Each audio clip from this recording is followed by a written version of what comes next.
They called him small, but they never called him quiet. Alvin C. Audie Murphy grew up where the mountains folded into the hollows of Tennessee, where a man learned early that a steady hand and a patient eye were worth more than loud promises. He learned to hunt because the family needed meat. He learned to read the sky because a storm could ruin a crop and a roof both. He learned to keep his temper and save his voice for things that mattered. When the draft rolled through in 1942, Audie was barely 20. He lied about his age at first, then volunteered when the debt of duty outstripped the logic of staying home.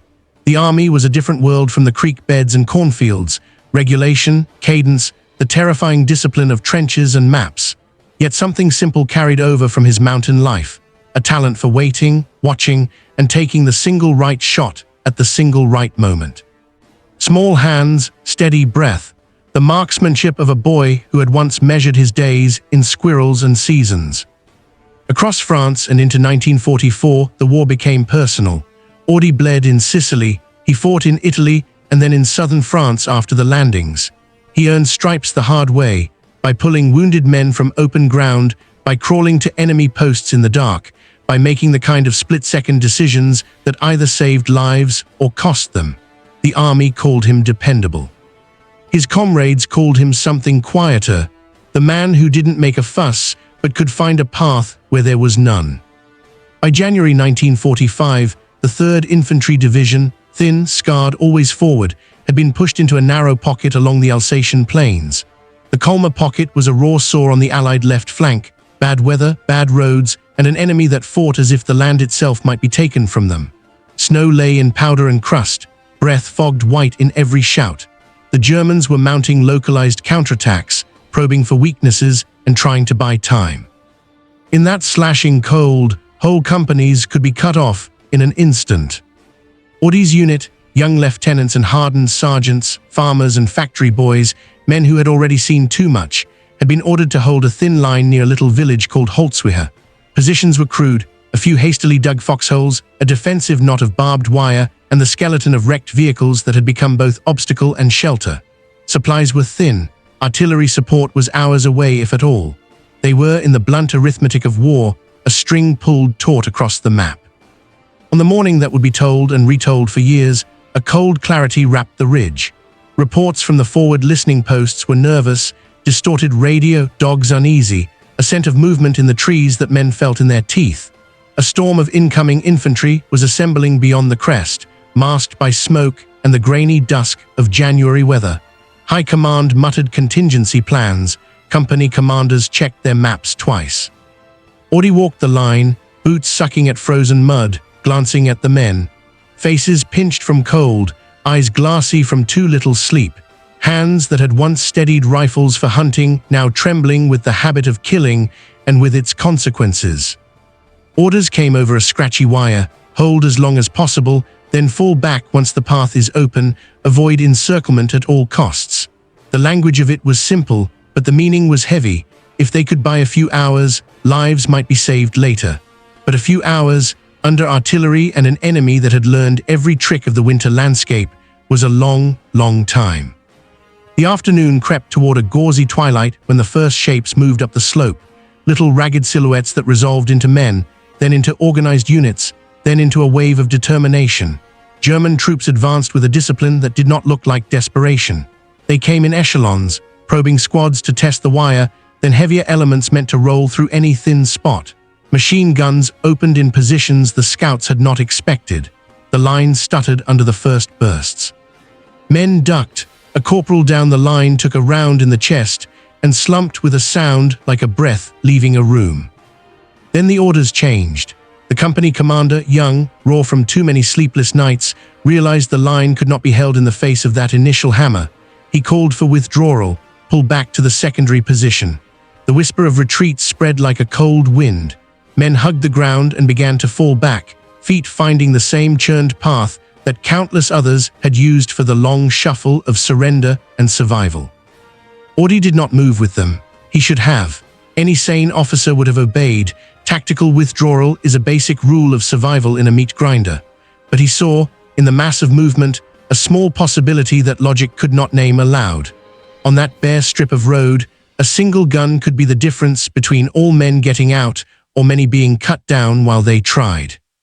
He craned his head and saw, in the wreckage of a burning M10 tank destroyer half buried in the roadside, the black tube of a 50 caliber machine gun still bare and oriented toward the field. Smoke curled from its engine. The vehicle that should have manned it had long since run. Some choices are sudden. Some grow like frost on a window until they are visible and impossible to ignore. Audie moved before he could overthink it. He waded through the retreating bodies and the churned mud, negotiated the angle of the road, and made his way toward that smoking hulk like a man walking into cold light. He had no plan so much as an instinct: find a position, hold it long enough for the others to live. As he climbed into the torn turret, the world contracted to mud, metal, and the metallic click of his own breath. The horizon beyond Holzwihr was dark with movement. He could see the enemy forming again, columns poised to rip through the confusion and finish what the initial volley had started. He felt the weight of command not in the armband on his sleeve, but as a pressure in his chest and bones. In the snow around the ruined vehicle, men he knew were running, stumbling, his men, his neighbors, perhaps his friends. Audie slung an emptied clip across his chest, found the ammunition boxes in the hulk, and in the cold light checked the gun. It was foul with smoke and grit, but intact. He thought of the creek near Huntland and of nights lying awake praying for the souls of men who would never come home. He thought of duty as more than a word. It was a moment to do something that would be judged not by medals, but by whether men saw morning again. He did not yet know how long he would have to hold. He did not yet know that the next hours would be a strange calculus of bravery and madness, calling artillery on coordinates that would be his own, pulling the trigger with a torrent of men surging forward, and enduring until help could crawl out of the grey. For now there was only the gun, the hummed breath, and the first distant crack of the approaching storm of rifles. Night closed in like a hand. Audie braced, listening to the boots in the snow, the far shout of officers, the shrill keening of mortars. He slid his hand onto the machine gun mount, and for the first time that day, the world narrowed to a single line down the barrel and a decision that could not be taken back. The snow was thick, the kind that muffles sound until a gunshot feels like a clap in a cathedral. Audie Murphy, barely 20, now sat alone behind the burning wreck of the M10 tank destroyer, a 50 caliber machine gun mounted before him. The rest of his company had retreated, leaving him exposed on a narrow road in Holzwihr. Every instinct screamed to fall back, but he knew the survival of dozens depended on one man standing fast. The first wave of German infantry came into view, a small scouting party testing the line. Audie's breathing slowed as he remembered every lesson from the mountains, every careful calculation from years of hunting. He opened fire with precision, every burst measured, sweeping the snow-dusted field. The Germans staggered, thinking the position was defended by an entire platoon, not a single young soldier. Hours passed. Artillery shells whistled overhead, and the crack of rifles punctuated the frozen silence. Murphy called in coordinates to the supporting artillery, a dangerous gamble since any misfire could hit the very men he was protecting, but the calculations held. Explosions erupted downrange, scattering enemy troops and buying precious minutes. A second wave approached, larger this time. Audie alone managed to turn the machine gun turret with astonishing speed, firing at targets methodically. He abandoned the pretense of cover, moving along the turret to maintain a full field of fire. Bullets tore into the sand around him, but he kept aiming, kept shooting, every second a life saved. By the end of the assault, he had held off the German advance long enough for the retreating Americans to regroup, reorganize, and withdraw to a safer line. When the firing finally ceased, Audie collapsed in the snow, frost forming on his uniform. He had held the line alone against overwhelming odds. He had called artillery on coordinates near his own position, fired from an exposed turret, and survived a relentless enemy assault. What had seemed impossible, surviving, let alone defending the retreat, had been done through a mixture of courage, intelligence, and instinct. Little did he know, the enemy's shock and confusion from his actions would ripple across the sector. His stand at Holzwihr was not just a heroic act, it became a pivotal moment that slowed the German advance and allowed countless soldiers to escape annihilation.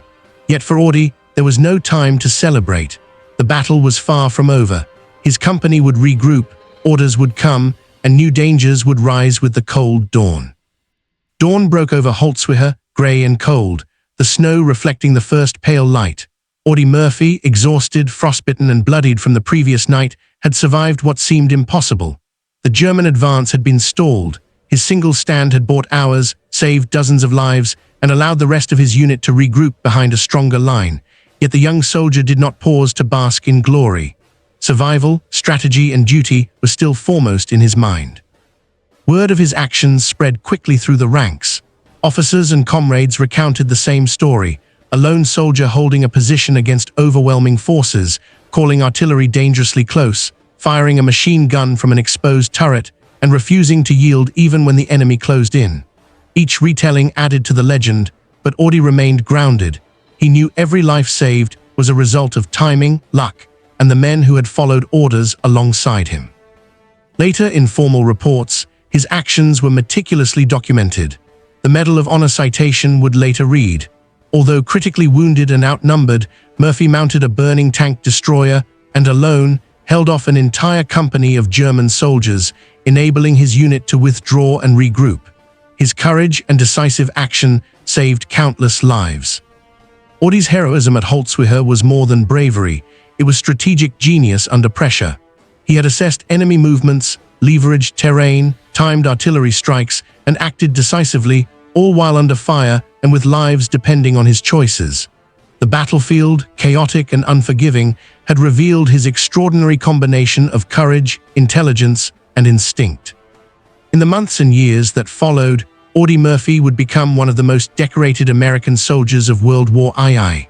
He received the Medal of Honor, Distinguished Service Crosses, Silver Stars, and more, but he always remembered that night in Holzwihr not as a medal-winning moment, but as a duty fulfilled, one man's desperate stand that turned the tide for many. Even today, military historians cite Holzwihr as an example of individual initiative and tactical brilliance, proving that one determined soldier can alter the course of a battle. Audie Murphy's legacy is not just in awards, but in the courage, ingenuity, and selflessness that defined him on that freezing January night.